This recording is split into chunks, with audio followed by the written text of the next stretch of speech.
Trust me, he knows I put him on skates last time. And this time, when I put you on skates, I'm gonna leave you frozen like Elsa.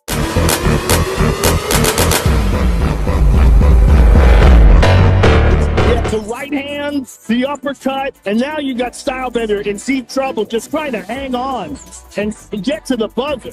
And he can't. He's wobbled and he's hurt. He gets hit with that uppercut and then that left hook. And the left hook was it. It froze him. I mean, his corner in between the 4th and 5th round were in his face telling him, if you want to become a champion, you have got to go and you have got to let it all hang out in this 5th round. And that is exactly what he did.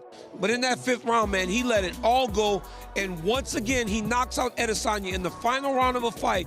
But this time, he becomes the UFC champion. Alex Pereira was thinking to himself, I'm the guy that's beaten him twice and I knocked him out last time. So I think he understood that if he could get his hands on him, he could put him out, and that's exactly what he did.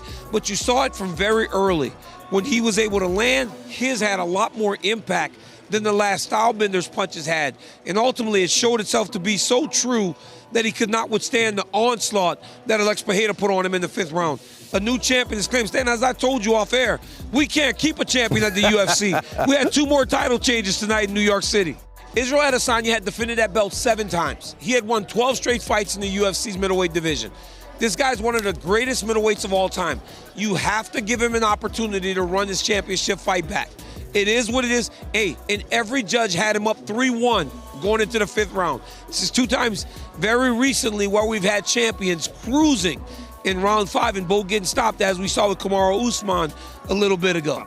So Pereira had a couple of MMA fights back in the day. He was submitted in his pro debut, and then he returned to mixed martial arts. Now he's reeled off 7 consecutive wins. Pereira is now 4-0 in the UFC, and in all likelihood, he's going to have to fight this dude again. He's got to fight him again. Of course, they have to fight again. They have to. I mean, but there's not really a compelling challenger in the division other than him. Anyway, well, I mean, like right now, you've got great fighters. Sure. Robert Whittaker, but Robert Whittaker's been beaten by Israel Adesanya twice. Marvin Vettori's been beaten by Israel Adesanya twice.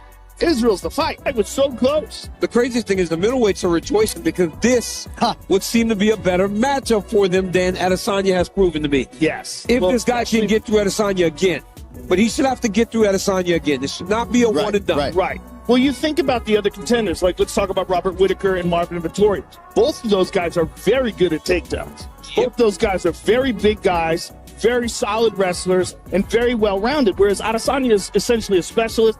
So he was gone. Yeah. He was gone. I can understand from his perspective, he stopped it too soon. I was still conscious. Yeah. But when he was doing this... Yeah, hands are down. When did we see him with his hands down? Yeah, with his head down. Yeah. I mean, open for a kick, open for a knee. He was gone.